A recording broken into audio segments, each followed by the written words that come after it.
Hey guys, Jamie here at Laurel Ranch. Currently sitting in my garden, obviously under an umbrella, as you can see, because it's quite sunny out. And, well, I spent the better part of 5 hours in my garden today.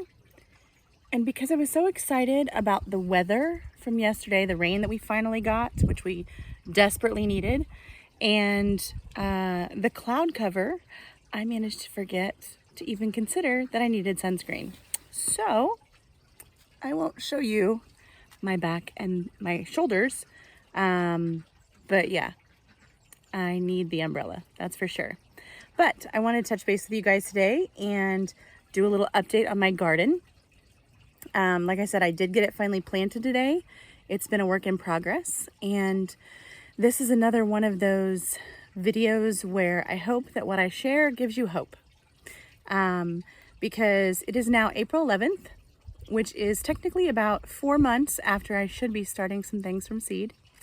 The last 2 years I had done much better and gotten seed started in January, so that right now what I was actually would have been transplanting in like late March or the beginning of this month would have actually been seeds that have been started, like small plants, plant starts.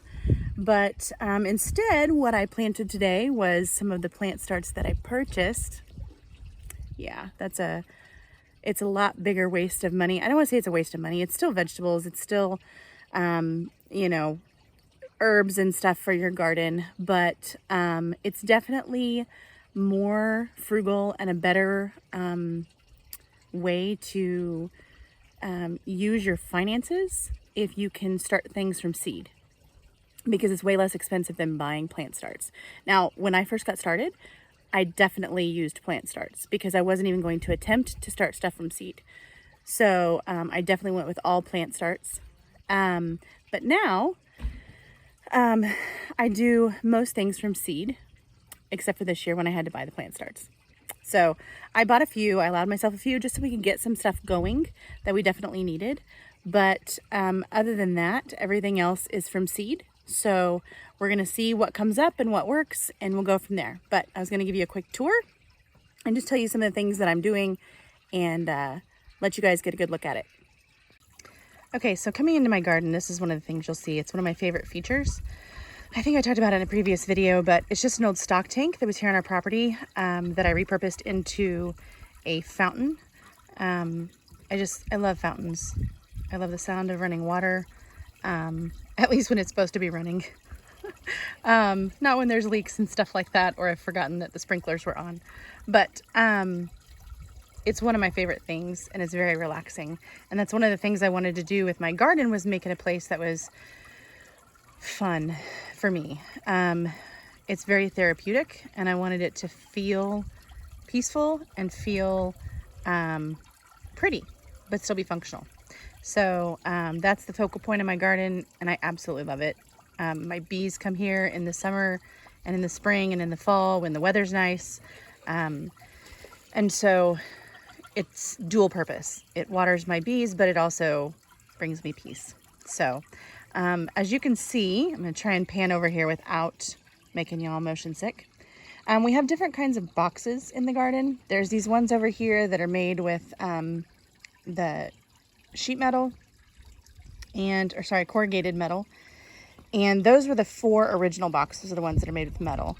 These other ones we put in our second year, and we used for siding on those. There was a neighbor that was getting rid of some old fence, and so we just cut those up, left them in one piece, like with all the pieces put together, but cut them into sizes that we needed to make the sides of the boxes. So and then we went ahead and we had gotten the pavers when they were on sale at like Home Depot or Lowe's. And then the rock that we use for some of the paths, that's actually just a rock that we get from a local lumber company. It comes in a big bag that's like 3 cubic yards. And I think it's like $75 or something per bag. So the wood that I use for the other paths, the main paths in here, actually came off of some giant, I say giant, 6-foot electrical spools. We had used the ends of them for tabletops for our venue space on the top of our property. And so these were the sides that go in between the top and bottom of the spools. And I noticed that they just happened to perfectly fit in the doorway and in the pathway that I wanted for the garden. So we went ahead and used those for that. And then obviously on the sides of the fountain, we kind of cut them down to fit and stuff. But that worked perfect, and it's nice to have a path without having to spend a ton of money. We have different kinds of watering systems. So this is the drip hose. It's actually more of a flat drip hose, and it inflates when you put the water in it. We have some of those in boxes. We have some of these that we made on the original boxes that are PVC pipe. They're easier to work around, but when I was doing it, I drilled the holes too big. I think I used, I don't remember if it was an 1/8 inch drill bit. I kind of think it was an 1/8 inch drill bit, but it was too much. So I need to go back and replace them eventually. For now, I only water with the spray nozzle on these boxes in the beginning when I have seeds starting, because the water that comes out of these waterers, it's almost too much and it could easily wash away seed. So I will just hand water these boxes in the beginning until we actually have plants going. And then I go ahead and will use them to water on a regular basis after those plants have been established. And then I don't know if you can see it, but back here in this bed, sorry, try not to move too much. Back here in this bed, we also have another soaker hose, but it's, I don't know exactly what the difference is that they call it, but this one is actually solid round the whole way. It doesn't collapse like the other one does. I like the way this one soaks better because it comes out from all around the hose, but until this hose is like uncoiled itself and sat out and relaxed and been used for a while and kind of softened itself up in the sun, and with the use of water going through it, it's really difficult to get it to stay put. So just something to think about.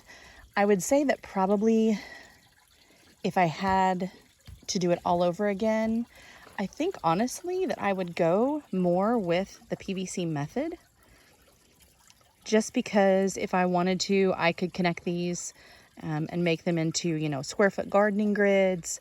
I could make as many rows as I needed to for watering, and I could have adjusted the size holes that I had, and it would have been just about perfect. I'm just not as big of a fan as I thought I would be of the soaker hoses. So anyway, these are some of my plant starts, as you can see right here, some peppers and tomatoes. I do have a lot of things going up on trellises. So those are just cattle panels. As you can see right here, we've actually connected a few because they weren't big enough to go over this space. But that was just a matter of getting some baling wire and twisting it tight to connect those. But it's pretty sturdy. It's nice and tall. I can walk through it. Unfortunately, not with the umbrella, but that's the big center one. And then I have these ones on the side. So we do plan to add some more right here between those two boxes at the entrance. And I'm going to try and move slowly over here. And back here at the very back, the same one right by the other gate, just because I have a number of things that I want to grow up on trellises. It saves space for the garden. It helps me get to the produce easier, and it actually is a lot easier to keep pests and things like powdery mildew better under control, because when they're growing up over these trellises, air gets to them better. It's easier to see where the pests actually are, where their eggs are, and all that sort of stuff. So we have 4 of these original 10 boxes, and then everything else was put in the second year. The big corner boxes that have the 2-foot layer and then the 1-foot layer. These 4x6 boxes that have the 1-foot layer as well. And I think that's it. We just have one of those big ones in each corner. So that's the growing space. I do have 2 rose bushes. One that is like phenomenal and grows like nobody's business, and one that is gradually getting there. It's just been puny since day one. It does give me roses. It's just not as prolific as the one back there. And then I also have in that pot back there behind the fountain, as you can see, I have what's left of my blueberry bush from last year. So I'm not expecting blueberries for at least another year or two. Those are a slow growing fruit option, but as long as you take care of them in the winter, you don't have to replant them. So I'm hopeful that in a couple years we will have a good amount of blueberries off of those. But I do have my workbench over here that the boys built me. I think I talked about that in a previous video too. It does have a sink, and there actually is a water connection down there. We just have not gotten a faucet for it. So right now I just use it for rinsing things off just with my hose sprayer. And as you can see, that goes down into that 5-gallon bucket down there. And then like today when I was planting the garden, I had my seeds sitting up there and my garden layout that I had planned, and kind of set all that up there so I could figure out where I needed stuff to go. But that's pretty much, I mean, it in a nutshell. There's my little bench right there, which Sean pointed out I need a shade for so that I don't have to be hauling out the umbrella every time. So we'll see. That might be something I have them add for me this Mother's Day. But that's the garden as it is.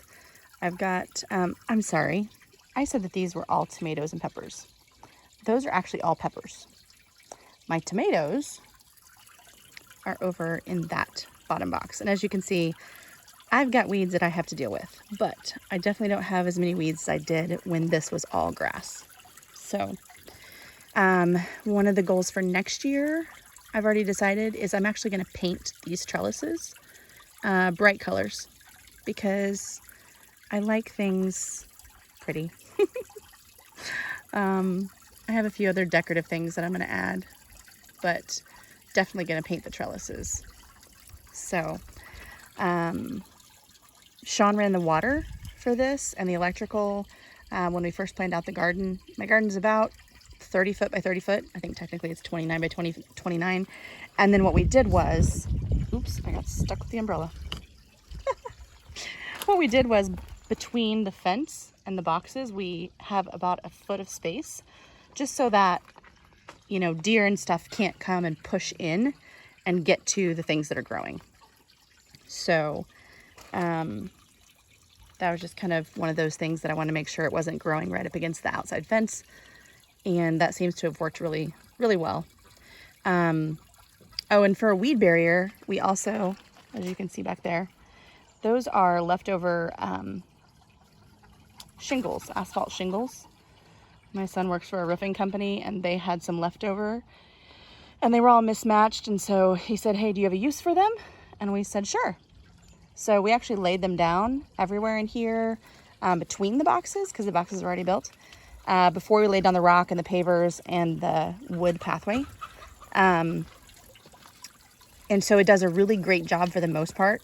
As you can see, right where the boxes are, that's where the weeds are growing up, just because they're able to get from the dirt in the boxes out from underneath them. But outside of that, really, they work really, really well. I do have to finish some of the rock.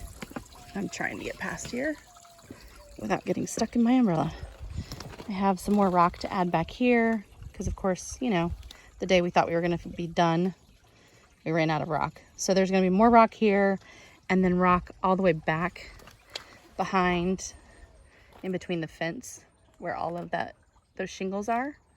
Those are all going to be rock too. So I think one more bag of the rock and we should be good. So anyway, that's my garden. Like I said, there's a number of things that I just planted this year from seed, some of which say, you know, start indoors. And I kind of take that with a grain of salt, because there's a lot of things that I tried last year that said start indoors, and I waited and started them outside, and it didn't prove to be an issue. So I don't like to waste seeds, but I also want to be a good steward of my time. So there's things like that where I will take notes on what grew well and what didn't. You know, if there's things that say start inside, or don't direct sow, those types of things. if I decide to try a few seeds that way one year, then I will definitely make note of that so that if it works, then I know that it'll work, at least that it could work. But also if it doesn't work, then I know, hey, don't waste any more seeds trying to plant that outside.